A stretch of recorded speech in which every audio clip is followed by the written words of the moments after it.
Amém. Segundo Reis capítulo 5, verso 1 diz: Naamã, chefe do exército de rei Arã da Síria, era um homem muito respeitado e honrado pelo seu senhor, pois por meio dele o Senhor dera vitória à Síria. No entanto, esse valoroso guerreiro contraiu uma terrível doença de pele. Numa de suas campanhas militares, os sírios haviam levado cativo uma menina da terra de Israel que passou a servir a esposa de Naamã. Um dia a menina sugeriu à sua patroa: quem me dera o meu senhor procurasse o profeta que está em Samaria, com certeza ele o curaria de sua lepra. Então Naamã comentou essa informação com seu senhor. Assim falou a menina israelita. O rei da Síria respondeu: vai depressa com esta carta de apelo ao rei de Israel. Ele partiu e levou consigo 350 quilos de prata, 72 quilos de ouro e 10 mudas de roupas finas. E levou também ao rei de Israel a carta que dizia: no momento em que estiveres recebendo esta carta, saberás que te enviei meu servo Naamã para que o cures dessa espécie de lepra. Assim que o rei de Israel leu a carta, irritou-se sobremaneira e rasgou suas vestes, exclamando: por acaso sou Deus que pode matar e dar a vida, para que ele me envie um homem a fim de que eu o cure da lepra? Vede como procura um motivo para criar um conflito entre nós. Quando Eliseu, o homem de Deus, ouviu que o rei de Israel tinha rasgado as roupas, mandou dizer ao rei: por que rasgaste tuas vestes? Envia-o a mim e tu saberás em verdade que há profeta em Israel. Olha o verso 20, irmão. Quando Naamã já havia ido certa distância, Geazi, servo de Eliseu, homem de Deus, protestou: meu senhor poupou este sírio Naamã, negando-se a aceitar dele gratificação do muito que trazia. Tão certo como vive o Senhor, irei atrás dele e receberei dele alguma recompensa. Em seguida partiu Geazi às pressas com o objetivo de alcançar Naamã, que percebendo sua proximidade parou sua carruagem, desceu para encontrá-lo e indagou: que houve? Está tudo bem? Geazi respondeu prontamente: sim, tudo bem, mas meu senhor me enviou para informar-te que 2 jovens irmãos, discípulos dos profetas, acabaram de chegar vindo dos montes de Efraim. Portanto, rogo de que lhes dê 1 talento, 35 quilos de prata e 2 vestes de gala.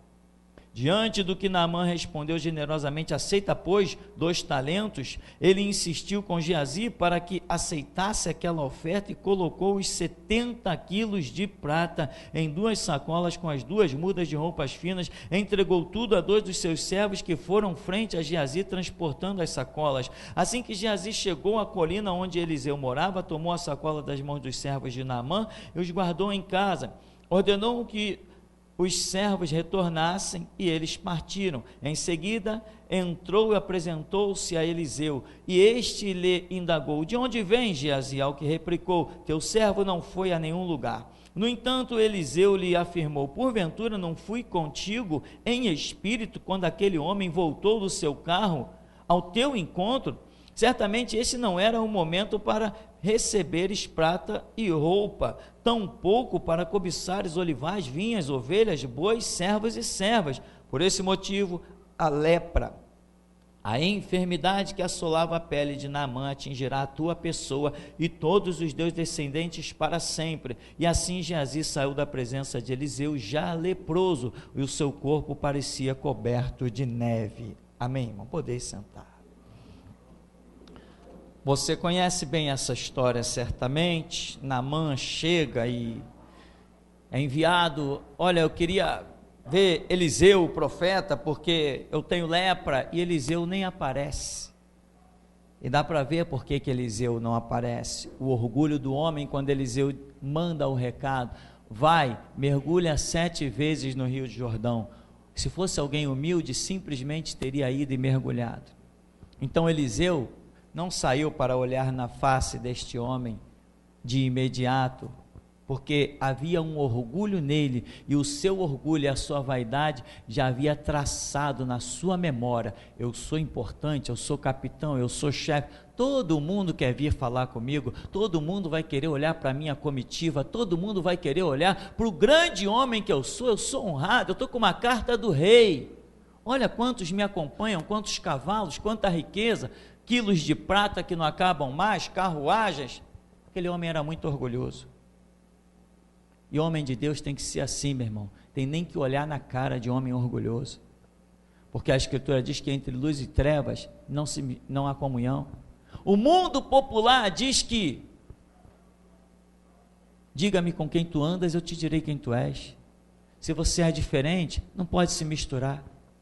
Andarão dois juntos se não estiverem de acordo? Então Eliseu nem olhou. Diz para ele lá, para ele lavar-se 7 vezes no Jordão, e ele vai ficar purificado. Que isso? Eu pensei que o homem fosse sair, fosse olhar para mim, viesse aqui invocar o nome do Senhor e colocasse a mão sobre a lepra e restaurar. Caramba, é isso que ele me diz? Os rios lá da minha terra são muito melhor que essa porcaria daqui. Tem muita gente que pensa que o que tem é valor. Tinha uma frase que nós usamos aqui no ministério alguns anos atrás, e a gente dizia assim: tem gente que é tão pobre e tão pobre, que só tem dinheiro. Amém, meu irmão? Tem gente que é tão pobre que tudo que tem nessa vida maldita é dinheiro. Você sabe que essa vida é maldita, né? Não a minha e a sua em Cristo Jesus, mas essa vida aí fora é maldita, ela está debaixo de maldição, amém? Tanto está debaixo de maldição que as pessoas estão caminhando para o inferno. Ninguém que está na luz caminha para o inferno. Então, essa vida que se conhece aí fora, ela é maldita, ela está debaixo de maldição. Maldição essa que já foi proferida desde os tempos de Adão. Somente quem está em Cristo Jesus se faz uma nova criatura. Então é maldita essa vida aí fora. E tem pessoas que tudo que tem na vida é dinheiro. Triste é pensar que alguns crentes são que nem Israel, né? Deus está comigo, por quê? Porque eu tenho tudo. O tudo que eu conheço, meu irmão, se chama Deus. Quem tem Deus tem tudo. Então, esse homem orgulhoso recebe a palavra, mas ele não atenta. Vamos embora, sobe nos cavalos, vamos seguir nossa vida. Aí um servo, sempre tem um humilde em alguma história, né? Meu senhor, e se ele tivesse mandado o senhor fazer uma coisa muito difícil, muito complicada, o senhor faria? Faria. Mas ele disse simplesmente: mergulha 7 vezes. Então tá bom, vamos lá mergulhar. Não custa nada. Não estou me cobrando nada, só dar um mergulho, mas essa água suja aí, é suja mesmo, um rio que corta o deserto, a água é suja. Mergulhou uma vez, não aconteceu nada, volta meu senhor, são 7. Aprende a ser humilde, aprende a obedecer quem está acima do Senhor. O senhor não é capitão acima de todo mundo. Descobriu, general, que tem alguém acima de você? Descobriu hoje, general? Volta, general, vai para o 2º mergulho. Não aconteceu nada, vou ter que descer esse barranco de novo. Meu senhor. Sobe, senhor. 3, hein, senhor? Eu conto para o senhor. 3. Desce de novo, senhor. Mas eu já estou cansado desse negócio. Meu senhor, acima dos homens tem alguém que reina. Pode descer. 4ª, 5ª, 6ª vez. Não vou mais não. Meu senhor, são 7. E vai fazer diferença, servo, mais uma? Tu está me irritando? Não faz diferença nem mais um mergulho, nem mais outro, meu irmão. O que faz toda a diferença na nossa vida é se há uma palavra dada do trono de Deus. É isso que faz diferença. Mas eu vou ter que, já estou cansado. Senhor, são 7. Desceu na 7ª. Quando saiu da água, o servo falou: meu senhor, tu está curado. Ele: não é que é mesmo? Vamos voltar naquele homem lá, vamos dar presente para ele, vamos encher ele de honra. Olha, eu trouxe isso, eu trouxe aquilo. Eu já tenho tudo que eu preciso, eu tenho Deus. Está vendo a minha cabana aqui que eu moro? Ela é abençoadíssima, pisa lá dentro que tu vai ver.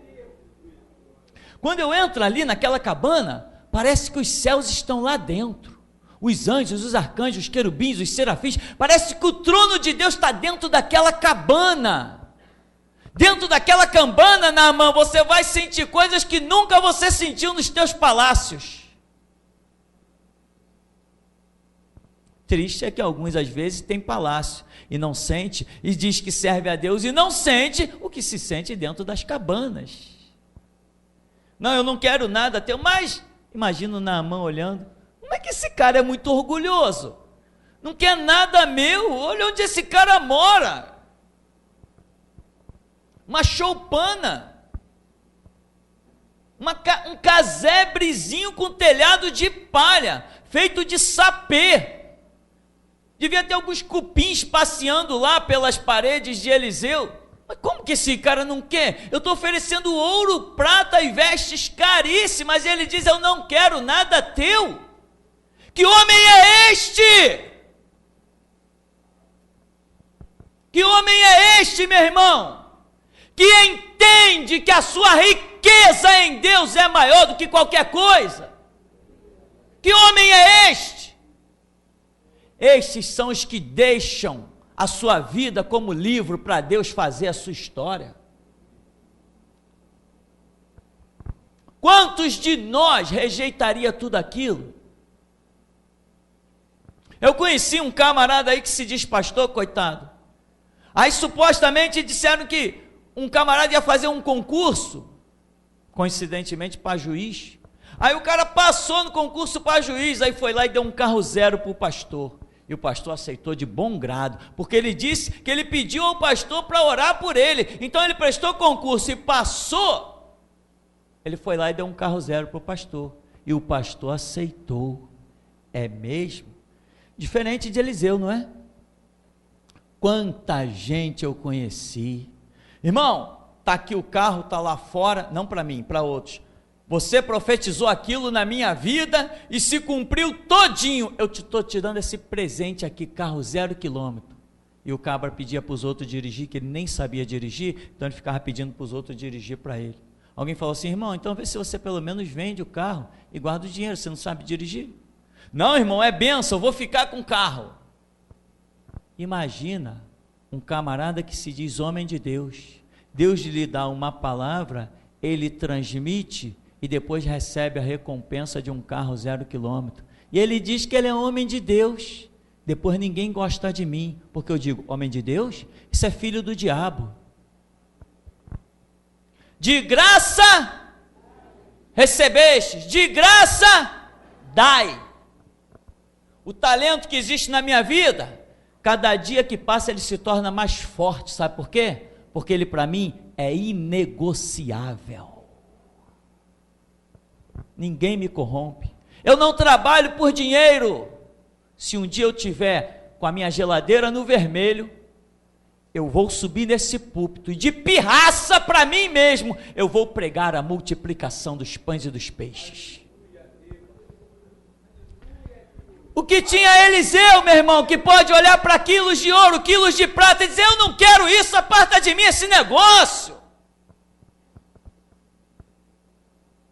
Homem de Deus, não se ilude com brilho reluzente de ouro e prata, sabe que a glória de Deus é muito mais agradável, brilha muito mais. Homem de Deus não está preocupado em subir em cavalos, nem entrar dentro de carro. Ele sabe muito bem que quando ele dobra os joelhos e põe a cara no pó, ele vê coisas que outros não veem. Isso é homem de Deus, meu irmão. Homem de Deus não é corrompido. Homem de Deus, ninguém consegue desviar um verdadeiro homem de Deus que tem experiência com Deus. Ninguém consegue desviar ele com ouro e prata. Se a fome bater em sua porta e parecer que ele vai morrer, ele diz, eu morro, mas morro entoando louvores ao Deus vivo. Isso é homem de Deus. E é com esses que Deus pode escrever a sua história gloriosa, meu irmão. E este homem que curou Naamã de lepra, sucedeu Elias, este homem que purificou águas, lembra as águas amargas, esse homem que amaldiçoou 42 crianças que foram devoradas por 2 ursas, que é símbolo da grande tribulação, que neste século 21 vai estar acontecendo, este homem que aumentou o azeite da viúva, que ressuscitou o filho da sunamita, que purificou a morte da panela, este homem que cegou os ciros, este homem chama um jovem chamado Geazi. Quer me seguir? Quer ficar comigo? Quer me ajudar? Ah, meu Senhor, vai ser uma grande honra. Esse homem Geazi, que sabe de tudo isso, daqui a pouco vai mentir em nome do seu Senhor. Eu vou lá buscar a veste do homem que foi curado, eu vou lá buscar prata, eu vou lá buscar ouro. Meu Senhor não quis nada, que isso? Eu vou dizer alguma história. Meu Senhor ainda usou o nome do seu Senhor, que é santo, para blasfemar com a mentira. Sabe, irmão, muita gente não entende com quem está a direção. Muita gente não entende isso. Muita gente não entende. E eu fiquei meio aéreo no último seminário que nós tivemos aqui, quando falávamos do mistério das 7 estrelas que viste à minha destra. As 7 estrelas são os 7 anjos das 7 igrejas, a liderança, o anjo da igreja. E os candeeiros são as igrejas. E naquele momento o Espírito Santo fez uma revolução dentro de mim, e eu falei para a congregação: vocês são castiçal, eu sou estrela. Sabe o que acontece, meu irmão? Quando um castiçal é apagado, outro homem vai lá e pode acendê-lo. Castiçais são criados por homens, estrela quem cria é Deus. Estrela é feita por Deus no deserto da sua escola gloriosa. E muitos são chamados para as fornalhas e para os desertos que formam estrelas, mas muitos no meio do vale da sombra da morte desistem. Existem pastores por aí que fizeram seminário e viraram pastores consagrados por mãos de homens. Eu nunca fui consagrado por mãos de homens. Para mim o Senhor Jesus virou e disse: vai para a tua casa e funda a minha igreja. E você vê que esse ministério é diferente de qualquer outro que você encontrar sobre o planeta, porque aqui Jesus Cristo ordenou e eu executei. Não teve homens superiores a mim. Eu estou fazendo de você um pastor. Não, estrela quem faz é Deus, quando ele diz haja e ouve. Agora, castiçal, candelabro, são os homens que pegam as coisas, bate, modela, põe combustível e acende. Não se compara um castiçal com uma estrela. Quando uma estrela morre, ela deixa um buraco negro tão terrível que todos que entram pelaquele buraco nunca mais se encontram. Quando uma estrela morre, ela deixa um buraco negro tão terrível que tudo que passa por ali é tragado e nunca mais se recupera. Mas quando uma estrela está brilhando, ela serve de referência para todos os navegantes. Com quem está a direção, irmão? Geazi não entende isso. Geazi parte para lá e... olha, me dá aí vestes. Chegou 2 irmãos lá das montanhas de Efraim, e o meu senhor Eliseu mandou eu vir aqui buscar de vocês alguma coisa. Tadinho deles, coitados, eles não tinham nada. Meu senhor mandou vir aqui. Então pega aqui, ó, tá tudo aqui, pode pegar, fica à vontade. Vocês aí, meus servos, carrega para ele, não deixa nem ele pegar, não deixa nem ele fazer força. Quando chegou perto da casa, ele disse assim para os servos: tá bom, até aqui tá bom, me dá aqui. Levou para a sua casa e depois foi para a cabana, levou para o seu aposento e depois foi para o aposento de Eliseu. Eliseu olhou para ele: de onde você vem? Eu não vim de lugar nenhum. De lugar nenhum. Eu fui contigo. Em espírito, eu te vi. Eu vi você correr atrás daquele homem. Eu vi ele olhar para trás, te enxergar. Eu vi quando ele parou a sua comitiva. Eu vi quando ele desceu da sua carruagem e foi ao teu encontro e perguntou se estava tudo bem. Eu vi toda a tua história. Era esse o motivo para você trazer tamanha mentira, usar o meu nome ainda por cima, dizer que eu quis alguma coisa. Se eu falei na cara do homem que eu não ia receber nenhum presente dele, você manchou o meu ministério. Você disse o que eu jamais diria, você fez o que eu jamais faria, você se achou acima de mim. Tem gente que não sabe quem é que manda. Tem gente que pensa que pode tomar decisão. Não existe obra de Deus. Não existe obra de Deus sem uma liderança. Nunca existiu, nem jamais existirá.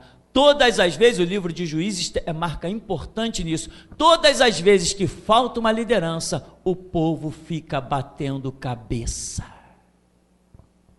Leia Juízes. Veja quando Moisés sobe o monte. Quanto tempo Moisés ficou lá no monte? 40 dias e 40 noites. Só 40 dias e 40 noites. Sabe o que o povo de Israel disse? Vamos levantar um capitão. Como levantar um capitão? Capitão, liderança, só Deus que levanta. Eu conheço meia dúzia de hipócritas por aí. Tem um antigo amigo que hoje se intitula pastor, nunca foi nem nunca será. Pastor Alexandre, hipocrisia pura. Uma parte da igreja se rebelou lá dentro do templo, brigou com o pastor, brigou com a esposa do pastor, e saiu meia dúzia e foi para a rua e disse: e agora, o que a gente vai fazer? Ninguém aqui do nosso meio pode ser pastor, né? Porque não tem ninguém consagrado. Vamos na casa do irmão Alexandre, que ele já foi consagrado a pastor auxiliar, vamos pedir para ele ser o nosso líder. Aí eu escrevi lá na internet, mandei para o cara: os hipócritas liderados pelo oportunista. Hipócritas liderados pelo oportunista. Nenhum homem vira estrela se Deus não disser que ele é, meu irmão. Estrela não é para brilhar como se vê no mundo, não, tá? Estrela na simbologia bíblica. Ninguém vira um líder se Deus não levantar como líder. Um líder, meu irmão, é aquele que está disposto a dar a sua vida pelos que ele lidera. Um líder aceita ver a si mesmo cair pela espada, mas se corrói se um dos seus súditos caírem a espada. Isso é um líder. O Senhor Jesus falou assim: o bom pastor dá a vida pelas ovelhas. O bom pastor dá a vida pelas ovelhas. Você acha que tem um chamado, meu irmão? Você está disposto a morrer pelo seu irmão, pelo seu próximo? Se você não está disposto a morrer por um irmão, meu irmão, você não tem chamado nenhum. Eu estou disposto a morrer pela geração Jesus Cristo. Eu estou disposto a morrer pela geração Jesus Cristo. Eu sou chamado pelo Deus vivo. E é por isso que você pode olhar nesse púlpito, que aqui não tem os chifres do bode. Não tem compasso, esquadro atrás de mim. Eu não tenho gabinete, mas se tivesse, você não ia ver nenhuma medalha de honra ao mérito. Nunca viste um político entrar aqui. Já tentaram. Quando eles rodam aí em época de campanha, vão de igreja em igreja, todas as igrejas. Aí eles perguntam assim: tem mais igreja aqui no morro? Alguém diz assim para eles: tem. Mas lá nós não vamos te levar não, porque lá com certeza você não vai entrar. Não, mas eu tenho boas ideias, vou lá conversar com o pastor. Não adianta, lá não adianta, você não vai entrar, ele não vai deixar você entrar. Não vou, meu irmão, não vou entrar, não vai entrar. Político aqui tem direito de ouvir a verdade. Se ele quiser entrar pelaquela porta e sentar no banco, ele pode entrar e ficar caladinho, mas falar e pegar microfone? só depois que eu estiver debaixo de 7 palmos, aí ele pode falar à vontade. Tem muita gente que não entende, irmão. Moisés fica lá no monte, o povo começa a bater cabeça, vamos levantar um capitão, vamos levantar um bezerro de ouro. Arão, junta com todo mundo, pega os utensílios, forma um bezerro de ouro, começa uma dança, começa uma orgia, começa uma coisa horrível. Deus vira para Moisés e diz assim: Moisés, aquele teu povo está lá embaixo fazendo horrores, vai lá ver o que o teu povo está fazendo. Quando Moisés desce, é obrigado a ordenar a morte de um monte de gente. Tem uma hora, meu irmão, que Moisés está lá na sua tenda, aí entra um jovem pela sua tenda e diz assim: Moisés, meu senhor, o povo lá fora está profetizando, proíbe eles de profetizar, meu senhor. Sabe quem era esse jovem? Josué,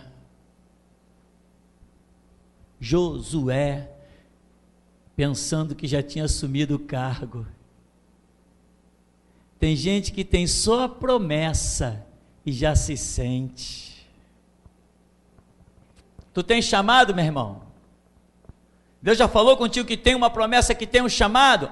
É só o chamado ainda, tá? É só o chamado. Só o chamado. Você não é nada ainda. Só o chamado. Josué entra pela tenda. Moisés tinha intimidade, estava sendo ali com... Moisés mandou ele entrar e ter acesso, o que não era qualquer um que fazia. Tem gente que é assim, porque tem um pouquinho de privilégio, tem um pouquinho de acesso, já pensa que é mais do que o que na verdade é. Lá entra na tenda de Moisés, Josué diz: meu senhor, proíbe, eles estão profetizando. Olha a diferença do que pensa um líder. Ora, tu estás enciumado por mim? Quem dera que todo Israel fosse profeta e que Deus lhes desse do seu espírito. Quem é que está no comando? Quem é que pensa e como pensa? Qual a diferença do brilho de uma estrela para o brilho de um castiçal? Assopra um castiçal e ele se apaga. Assopra uma estrela. Você pode se aproximar de um castiçal, eu quero ver você se aproximar de uma estrela. Quem está no comando? Se você não é líder, meu irmão, você é um liderado. Vença como um liderado. Triunfe como um liderado. Escreva a história da tua vida como um liderado, como Estevão. Eu vejo os céus abertos. Seja um liderado, o melhor de Deus. Tem que saber qual a sua função, qual o seu momento. Jesus está lhe dizendo: olha, eu vou a Jerusalém, você entregue nas mãos dos pecadores. Em momentos antes ele diz assim: Pedro, você é o cara. Não foi carne e o sangue que te revelou, Pedro, mas meu Pai que te disse que eu sou o Cristo, o Filho do Deus vivo. Olha, Pedro, bem-aventurado. Pedro, no meio de todos, falou assim: caramba, eu sou tal. Daqui a pouco Jesus está dizendo assim: bom, eu vou a Jerusalém ser entregue nas mãos dos pecadores. Aí Pedro diz assim: Senhor, vem cá. Não vai te acontecer isso não. Não, Pedro, eu tenho que ir, é projeto do Pai. Não, eu não vou deixar você ir, eu não vou deixar que isso te aconteça. Não, Pedro, é um projeto do Pai, e eu tenho que cumprir o projeto do Pai, Pedro. Eu tenho que ir a Jerusalém morrer pelos pecadores. Não, Senhor, João, vem cá. Não, mas nós não vamos para trás de mim, Satanás. Só porque recebeu uma revelaçãozinha, já está se achando o dono de Deus. Tem gente que é assim. Deus falou comigo. É mesmo? Deus falou comigo, irmão. O negócio é o seguinte, irmão. Deus falou comigo. Irmão, presta atenção. Quando Deus fala com o homem, o orgulho dele é quebrado. Homens que ouvem Deus são humildes. Arrogantes são os juízes do sistema judiciário que montam sua própria lei e pensam que o seu ninho está no alto. Arrogante é o líder do Estado-Maior das Forças Armadas. Arrogante é o presidente, são os senadores, são os prefeitos. Homem de Deus que ouve Deus é humilde, porque quando um homem ouve Deus, ele sabe muito bem que ele não passa de pó e cinza.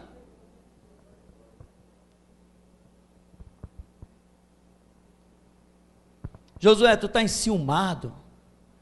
Qual é o teu problema, Josué? Tu quer profetizar?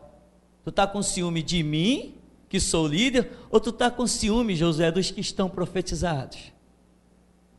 Dos que estão profetizando. Josué calou a boca, prosseguiu, e foi o que foi. Tem gente que não aceita a repreensão. Josué aceitou. Josué aceitou, se calou. Oh, meu Senhor, me perdoa, desculpa.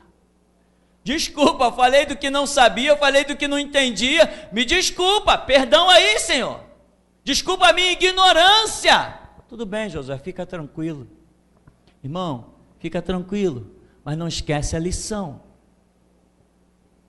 Porque a que não te derrubou hoje, se você esquecer, te derruba amanhã. Não tem que ninguém levantar capitão, não tem que ninguém ficar enciumado com nada, não tem que ninguém tomar um lugar fora do que é o seu. Deus tem um espaço para todo mundo. Amém, meu irmão? Deus tem espaço para todo mundo. A seara é o quê? É muito grande. Agora, irmão, existe um caminho que não adianta. O orgulho precisa ser quebrado. Quando Deus levanta uma liderança, você tem que seguir. Não adianta. É a história, meu irmão.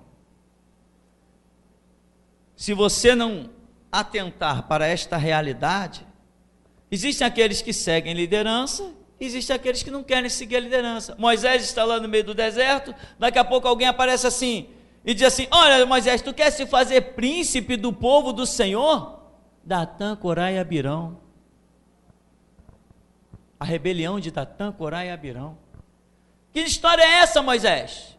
Tu não é só príncipe, não, nós também somos líderes das tribos de Israel, nós somos representantes das tribos de Israel. Tu está querendo, Moisés, te fazer líder e príncipe do povo de Deus? Moisés falou: mas eu não quero nada, eu não queria nem ir no Egito, eu não queria nem ir lá libertar o povo. Eu disse para Deus para enviar outro que eu não queria ir, Deus me obrigou a ir. Não, Moisés, tu está querendo ser líder, então tá bom, vamos fazer o seguinte, vamos fazer um sacrifício, aquele que Deus receber, esse é o seu líder. Não, nós não vamos subir, não queremos parte contigo não. O quê? Deus, não olhe para a sua oferta. Cuidado, irmão, depois que se fala, é difícil voltar uma palavra. Deus, não atente para a oferta deles. Quando se diz não atente para a oferta deles, se diz não atente para a vida deles, porque não existe maior oferta que a própria vida. Afastem-se todos das tendas de Coré, Datã e Abirão. Se esses homens morrerem de morte natural, Deus não me chamou. Se esses homens envelhecerem como envelhece qualquer homem, Deus não me chamou. Se esses homens simplesmente adoecerem como qualquer homem adoece e padecer no deserto, Deus não me chamou. Mas se uma coisa inusitada, diferente, tipo, se a terra abrir e eles forem tragados, descerem vivos às profundezas, então Deus é comigo. Afastem-se da tenda de Corá e Abirão. Moisés passou na frente da tenda deles. Quando Moisés passou, que olhou para trás, não existia mais nem a tenda de Corá, nem de Datã, nem de Abirão. Tem pessoas que não entendem o que é uma liderança. Tem pessoas que não entendem o que é uma liderança. Eu te digo, meu irmão, todo aquele que não é líder tem que ser liderado. Você corre o risco de estar diante de uma liderança falsa que te leve para a morte. Olha quantos tem por aí: Universal, Graça, Mundial, o palco dos políticos, a maçonaria, tem muita liderança aí conduzindo para a morte. Mas se você for capaz de reconhecer que está diante de uma liderança levantada pelo Deus vivo, que lhe é fiel e lhe é submissa, você é um bem-aventurado, meu irmão. Porque seja de um modo ou de outro, você vai ter que estar sujeito a uma liderança. E não adianta a ilusão. Não, mas se uma liderança cair, eu me ponho como líder. Ninguém pode se pôr como líder. Líder é um tratado de Deus no deserto, nas covas e nas fornalhas. Líder é aquele que passa pela escola do Senhor, e quem ainda não passou não pode ser líder. Não adianta querer se fazer líder, porque na primeira batalha o diabo te esquarteja. Eu disse isso para um jovem que morava aqui, tinha uma igrejinha ali na esquina. Não, porque eu sou pastor, eu fui consagrado. Eu falei, o diabo vai te ferir atrás do púlpito, você não é pastor. Não, porque você não acredita em consagração. Eu não acredito em consagração, não. Eu só reconheço no homem de Deus a unção. Quando você fala, não tem unção. As tuas palavras não são coerentes com a doutrina do Evangelho. Sabe por que eu te reconheço? Porque eu sou um líder, então eu reconheço outro líder e você não está classificado entre eles. Eu passei por uma escola e eu conheço a matéria, você não tem ela. O diabo vai te ferir atrás do púlpito e tu vai morrer. Hoje ele é funkeiro, metido por aí no seu carrinho, conseguiu um bom emprego, pronto, tocou a sua vida. Para que você reconheça alguma coisa, tem que realmente conhecer, ter experiência, ter vida. E tem pessoas, meu irmão, que não adianta, como mulher pastora. Mulher pastora, eu já falei, só se for no inferno. Mulher pastora só no inferno. A mulher não tem o equilíbrio psicológico que é necessário para essa obra. Ela não tem a estrutura nem física, nem psíquica. Deus não a criou para isso. A missão da mulher é outra. E a prova absoluta de que não são pastoras é que quando eu lanço o desafio, não aceitam. Lanço um desafio contra o meu ministério. Lanço um desafio contra o meu chamado ministerial. Quem quiser no mundo inteiro, não importa quantos contra mim, pode lançar um desafio. Aceito todo e qualquer desafio, em qualquer tempo, em qualquer lugar. Quantas mulheres eu já falei assim, minha irmã, você não é pastora. Não, mas eu fui consagrada pelo ministério. Não me interessa qual ministério você foi consagrada. O Deus vivo, o Deus do Evangelho não chama a mulher para pastorear. A igreja é pastoreada só por homens. Você não tem estrutura psicológica para isso. E ao invés de, quando vem o desafio, você aceita um desafio? Não aceita desafio. Por quê? Porque não tem a unção, a graça que testifica, que diz que você verdadeiramente é aquilo que o teu cérebro recebeu de Deus e diz que você é.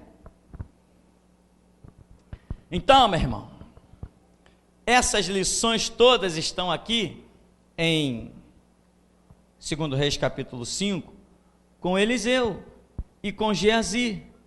Eliseu é o líder, Geazi é o liderado que toma a posição do líder.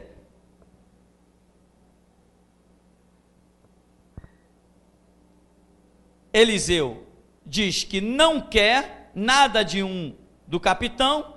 Geazi vai lá e diz, não, meu senhor disse que quer. Imagina Naamã saindo dali e conversando com os seus servos. Mas bem que desde o começo eu vi que esse Eliseu era meio complicado, né? O cara complicado, né? Eu estou lá, eu insisto para ele, ele não quer. Depois que eu fui embora, ele manda o cara atrás de mim para pegar. Que homem complicado, né? De repente um outro servo mais exaltado. Tem pessoas que são assim, são de duas palavras, indecisas. De repente, ao invés deles saírem com uma visão total, saíram com uma visão parcial. Deus não poupou Geazi de forma alguma. Então, meu irmão, para nós concluirmos, O nosso tema principal dessa mensagem é: com quem está a direção? E para nós concluirmos, você tem que pagar o preço da oração, da súplica, do estudo, para que Deus abra o seu entendimento e você tenha clareza. No tempo de Jesus, um homem chamado o sábio Gamaliel falou assim: olha, não vamos perseguir esses homens, não, deixe esses homens para lá, porque desde tempos antigos vem se levantando, já se levantou Judas, Teudas, já se levantou tantos líderes, e o povo começou a seguir eles, mas acabou. O que eles disseram morreu, apagou-se. Então vamos deixar essa história desse Jesus de Nazaré da mesma maneira, porque se essa obra for de Deus, nós não poderemos combater mesmo, e se não for de Deus, ela vai sumir igualzinha a todas as outras.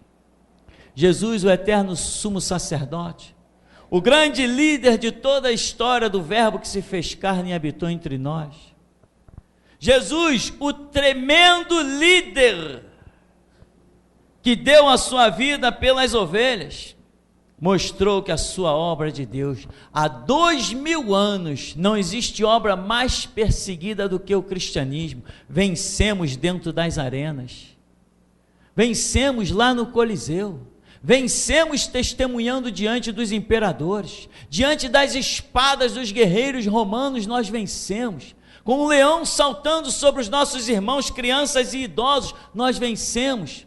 Uma obra dessa só vence, sabe por quê? Porque ela tem uma liderança poderosa, que se chama Cristo Jesus, o Senhor de toda a terra, Senhor dos altos céus. Sem Ele, nada podemos fazer, porque por Ele, dele, para Ele, são todas as coisas, glórias, pois, a Ele, eternamente, amém, diz a Escritura.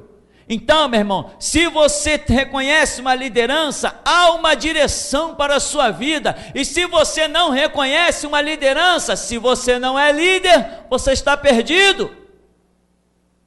Já viu aquelas pessoas? Eu tenho falado muito nisso ultimamente. Eu vou na igreja para cumprir a minha obrigação. Desgraçado, vai embora, quem te chamou para cá? Aqui ninguém vem para cumprir nenhuma obrigação, aqui a gente vem para ser verdadeiro adorador, aqui nós viemos para ser um espírito com Deus, aqui nós viemos para ser um bloco concreto, que quando o mundo olhe para nós estremeça. Aqui ninguém vem fazer obrigação. O que é que disse Isaías para o povo que ia fazer obrigação diante dos atos de Deus? Que viestes fazer, pisar os meus atos, levantar essas mãos manchadas de sangue, cadê a justiça? Então, meu irmão, se você não é um líder, se você não pode colocar a sua vida à prova no desafio de que é um líder, você é um liderado. Procure saber quem Deus levantou para orientar a sua vida. E quer vivamos, quer morramos, somos do Senhor. Amém? Até aqui nos tem ajudado o Senhor.